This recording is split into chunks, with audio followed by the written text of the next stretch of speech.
Bonjour à tous, j'espère que vous allez bien. On se retrouve donc pour la vidéo tant attendue du nouveau jeu Tour de France 2021, mais qui vient de sortir aujourd'hui. Donc ouais, au niveau du menu, pas grand chose qui a changé. Le mode course où dedans doit avoir My Tour, toutes les courses qui sont dans le jeu, les classiques, etc. L'entraînement, ça c'est donc pour quand vous débutez le jeu, vous pouvez le faire. En plus, je crois qu'il y a un trophée à gagner.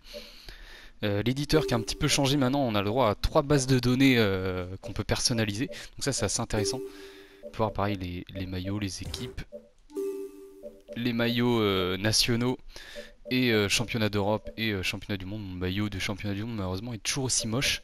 Le mode Pro Team et le mode Pro Leader, donc les deux modes où vous faites évoluer finalement, en Pro Team vous faites évoluer votre équipe et en Pro Leader vous faites évoluer votre coureur que vous créez où vous partez avec des stats vraiment très faibles puisque votre coureur généralement est assez jeune.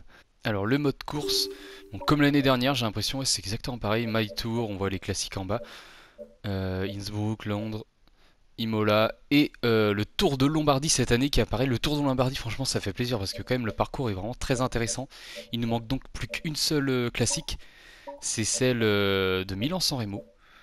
Donc là pour aujourd'hui on va se faire une petite étape, on va mettre quoi? On va mettre en légende Cyanide, oui. C'est vrai qu'on a plus de personnalisation qu'avant. Maintenant, on peut mettre plus de jours de repos, à ce que j'ai compris, etc. Il y a pas mal de choses en plus. Là, on peut sélectionner les équipes inscrites à forcément sur le critérium. Il n'y a pas forcément les mêmes équipes que sur le tour. On va mettre celle du tour ou. Bon, allez, pour changer, on va mettre celle de Paris-Nice. On va voir comme ça un peu qui est-ce qui est invité. Au niveau des titulaires, on peut mettre les notes maximum, comme l'année dernière et peut-être même l'année d'avant d'ailleurs. Le nombre de coureurs par équipe, pareil, on peut aller que jusqu'à 7 cette année. Que 6 ou 7. Après, c'est peut-être parce que j'ai mis Paris-Nice, etc. Enfin, je sais pas. Ah, ok, j'avais pas vu. En fait, je peux pas jouer en légende pour l'instant. Bah, du coup, on va jouer en champion, ce sera très bien. Alors, du coup, c'est un petit peu changé quand même les menus.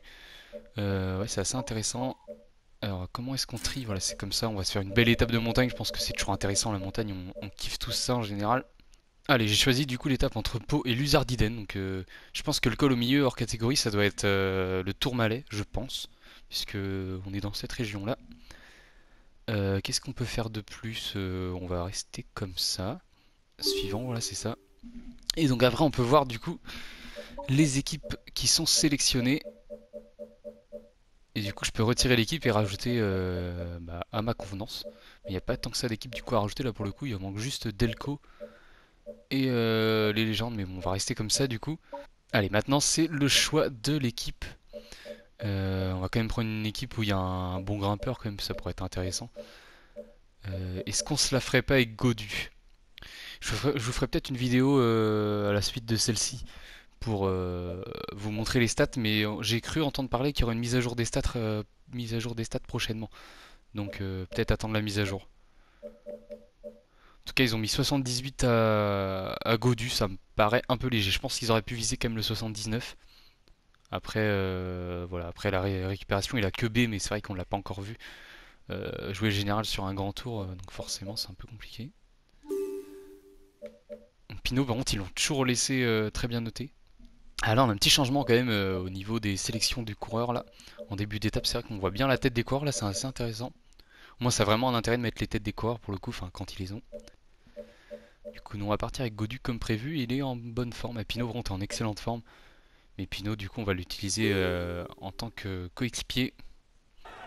J'ai baissé un petit peu le son du jeu parce que ça paraissait assez fort. Je sais pas trop ce que ça va rendre à la vidéo. Mais sinon, pour l'instant, le jeu, j'ai vraiment l'impression que c'est un copier-coller vraiment du 2020 à quasiment 100%. Donc j'espère vraiment qu'il y a eu des belles modifs au niveau de l'IA et quelques autres petites modifs pour rendre le jeu un petit peu plus réaliste.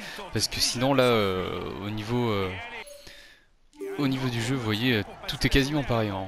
Petite refonte du design quand même, mais c'est vraiment très très léger. Alors on entre déjà du coup dans le Tourmalet. C'était bien le Tourmalet comme je vous disais. A priori on aura des marques sur les vélos et sur les casques, peut-être même aussi sur les gants, je sais plus, qui vont arriver dans une prochaine mise à jour à ce que j'ai compris. Donc il y a pas mal de choses je pense qui vont arriver prochainement. Après c'est plus du détail, mais bon c'est vrai que c'est assez intéressant quand même d'avoir des marques en plus.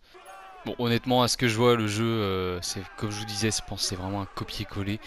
Moi, je l'ai acheté honnêtement à Leclerc à 33 euros, donc je vous conseille d'aller là-bas parce que pour moi, il vaut pas 50 euros. On va pas se cacher que là, surtout quand vous avez eu l'édition dernière, là, c'est vraiment juste une mise à jour avec les étapes du Tour de France et le Tour de Lombardie en plus.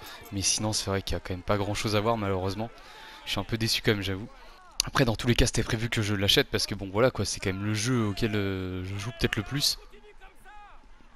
Mais j'avoue que c'est forcément décevant de voir un copier-coller quoi. J'ai l'impression d'acheter un FIFA.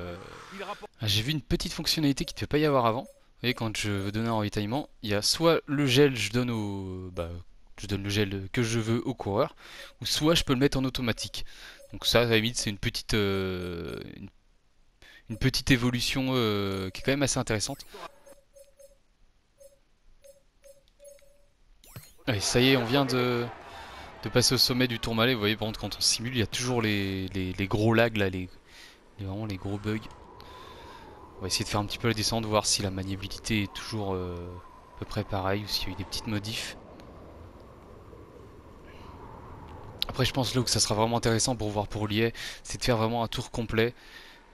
Tour que je devrais commencer, je pense, dès ce week-end. Et je sais pas qui va le faire en vrai pour l'instant, je vais y réfléchir. Mais ouais, faire un tour complet pour voir le comportement du peloton et tout, suivant les écarts et suivant les équipiers et tout, comment ils sont classés au général, comment ils se comportent vraiment quoi.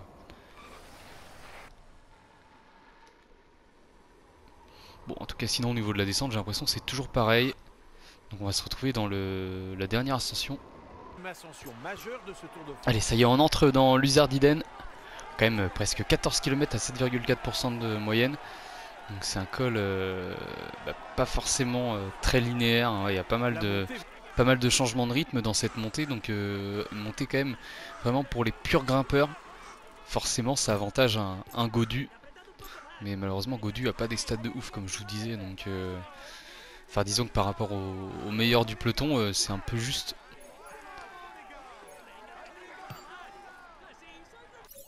Et devant il y a Trentin et Barguil. Barguil qui vient d'attaquer. Il y a encore 8 km de l'arrivée. Pour l'instant on est encore 48. Alors que ça monte vraiment fort depuis le début de l'ascension. Donc voilà. Après je crois on est même limite un peu mieux en énergie que Pinot. Pinot gère pas très bien. Après ça c'est encore lié. Donc à voir sur le long terme. Mais c'est vrai que là sur cette montée sèche, encore une fois, mieux vaut contrôler son leader quoi. Parce que sinon risque de perdre de l'énergie superflue pour rien. Ah là tout le monde s'écarte, hein. Clairement il y en a pas mal là qui lâchent là. Tous ceux qui sont bons en montagne mais un cran en dessous des bons, des leaders, bah, clairement ils s'écartent tous. Vraiment tout le monde s'est écarté d'un coup. On était une quarantaine encore il y a à peine un kilomètre et là malheureusement tout le monde lâche. Je crois qu'il y a même Romain Bardet là qui vient de lâcher derrière nous. À moins que c'était Binot. C'était peut-être Binot. Bardet est peut-être encore dans le groupe. Ah non, c'est Hindley qui est là. Et attaque devant de Bennett. George Bennett qui accélère. Bah, écoutez, pourquoi pas. Nous, on a encore Pinot. Pinot, on va le faire attaquer, hein, les gars.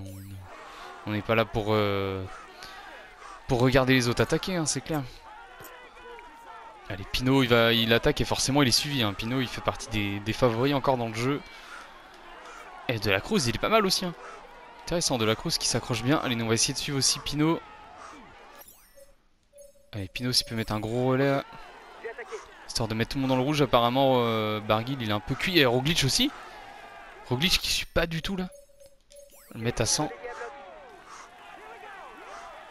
Roglic c'est peut-être pas si à l'aise que ça. Hein. Allez, Barguil c'est fini pour lui. Allez, on va essayer de reprendre la route Pinot. Pinot il est beaucoup trop fort là. Plus que 2 km pour les hommes de tête et personne n'a encore pris l'ascendant sur ses adversaires. En tout cas on a réussi à lâcher Roglic. Bizarrement Bennett n'attend pas Roglic. C'est peut-être finalement une bonne nouvelle que Bennett n'attende pas Roglic. Ça veut dire que finalement, même si le mec est pas leader, s'il a des bonnes jambes et qu'il est capable de gagner l'étape, et bah finalement il essaye peut-être quand même de jouer sa carte et non de tout le temps relayer pour son leader quoi. Allez, le ravito pour Pinot. Et je pense qu'on est bien parti pour aller chercher la victoire d'étape avec Gaudu. Ah, il est fini, Pinot. Allez, on va prendre le relais. On va lui dire de rester dans son groupe. On est un petit peu plus fort que Pinot quand même.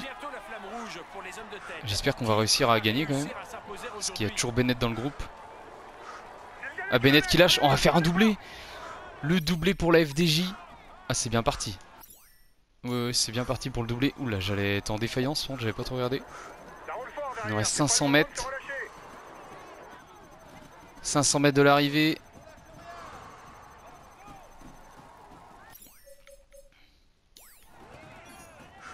Et la victoire pour David Gaudu. Première victoire sur ce nouveau Tour de France.